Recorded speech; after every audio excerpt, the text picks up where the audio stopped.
I think this is a key box, maybe names and keys is what I'm guessing, goes on the wall. I'm going to probably partition this and use this as a dice box and turn the top into... Okay, here's my dice box with tray, converted from a key box that I found at a yard sale and bought for really cheap.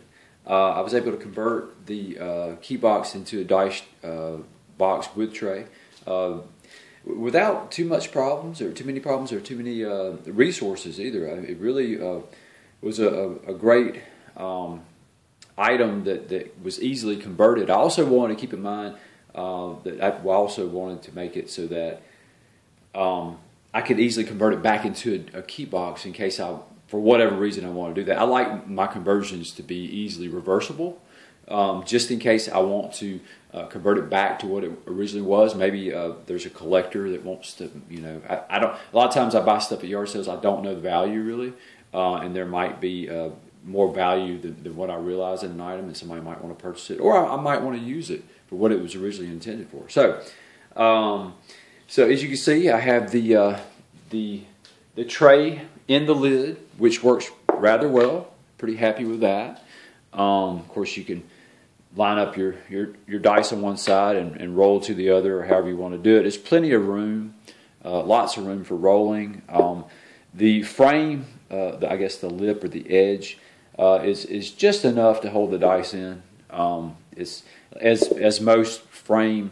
Well, there you go. As most frames, frame dice trays end up being. It's really not a lot of a lip, but it's enough to keep the dice in. I'm really, wow, not rolling good this morning. Okay, so as you can see, all I did was there was a glass pane here and a wood under a wood support, I guess, under the glass pane. I suppose you could use that to put a label or something, say, for such and such cars or whatever. I took the glass pane out, obviously, and just simply wrapped a piece of felt over the wooden piece, underneath the wooden support piece underneath. And I was pretty happy with the results. I decided I wanted to have a picture on the inside, so I simply used I folded, obviously, the felt in and hot glued all that in. And I wanted to keep I wanted to make the felt kind of frame a picture inside the lid. I kind of like the idea of having a picture in the lid of a dice box and so forth. So I simply got a piece of very thin cardboard from a cereal box, and I got a picture from one of my son's video game magazines. And I really like this picture. It's kind of adventurous. The kids think it's cool. Probably end up changing this out, putting another picture in of something that's maybe even a title picture for the custom game that we've made, that my sons and I have made together. But yeah, I think it serves the purpose. It was a real quick fix. I was just looking for something quick that also looks pretty cool and kind of goes along with the theme of the game. It's almost a D&D kind of game that we play with the dice, so I thought that was very fitting. Anyway, so I like the way the felt frames the photo, so it works pretty well like that. Here is the dice box, or the dice storage area. Obviously, this is. You could use this box to transport dice. I would really prefer to use the box to hold dice at the table and simply, take the dice out that you're going to use, put it on top, or hand out dice or whatever. By the way, almost forgot. I used this to glue the picture in, so you wouldn't have any bubbles or anything on the picture. So just FYI, I didn't use a hot glue gun for that. So just to make sure it stayed flat and it wouldn't have any, it wouldn't push the picture up, because it's a very thin magazine picture there. So anyway, also the only other tool you'll need for this job, besides a hot glue gun, are scissors. Good cutting scissors, gotta have those. And the resources would be a piece of felt, thin cardboard, a pitcher, and a paper towel roll and toilet paper rolls. You need 2 toilet paper rolls and 1 paper towel roll. And I simply use cloth to cover the toilet paper rolls and the paper towel roll. I wanted to make dividers that were easily removable. So as you can see, these are. I mean, I can easily take these out and convert this back into a dice tray, or I'm sorry, a key box very quickly. As you can see, originally it was all the hooks were like so with labels. All I did was a counterclockwise quarter turn on the hooks to give it more of a, I guess, this angle approach or this approach. We use the colored rubber bands or colored bands in our game that we play.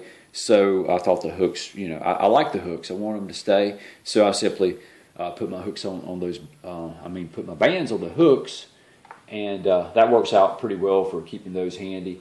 I didn't want to change too much about the key box. Again, I like the look. I like the wood. I like the gold trim. I really like those colors, and I was thinking, well, I don't really want to change the look too much. And I don't want to hot glue in dividers. I don't like real thin plastic dividers or anything like that. I didn't really want to go with a stiff cardboard divider. I wanted to go with something soft and kind of flexible. And you know, I'm going to have kids mess with this, and they might accidentally, I don't know, jam their fingers or whatever. I just wanted something that was kind of complementary, I guess, to the color scheme. I like black with the dark brown wood. I think it looks good. This was the perfect width for the length of a paper towel roll. I didn't even have to cut that. I got 2 toilet paper rolls, cut those in half, and you simply hot glue in the material. Of course, you got to cut the material first. My wife was throwing away a black cloth bag. So all this stuff I used except for the felt was pretty much just, you know, trash. So it's pretty much a trash and treasure project here.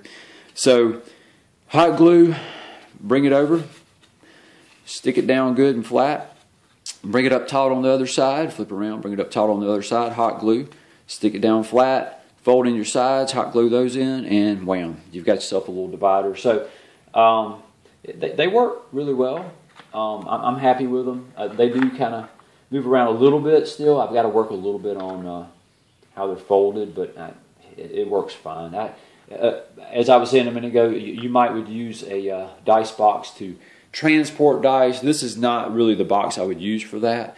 This is more of a dice box set up at the table. We have a rather large gaming table, so this doesn't really take too much room at the gaming table. And I will just keep this at the gaming table where we play at our house. And if I want to play elsewhere, I'll probably have a different, I actually do have a different box I would use for transporting dice.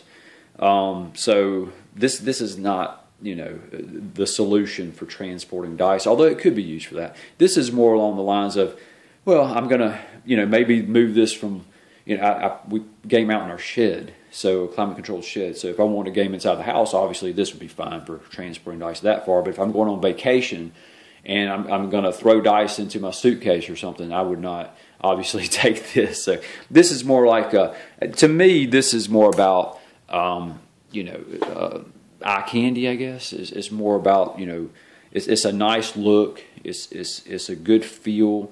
Feels solid. A good quality piece. This is not, you know, a piece of plastic that you throw dice in and transport, you know, halfway around the country or whatever.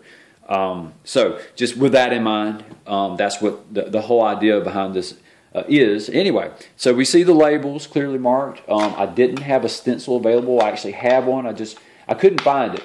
So I just scribbled in the names that I wanted to use at this time. Of course, the really good, nice thing about this whole box is it's easily, I guess, can be manipulated very easily. It can be changed out. The labels can be changed in probably less than a couple minutes, less than a minute, all 6. So if I do find my stencil and I do want to redo the lettering, I can always do that.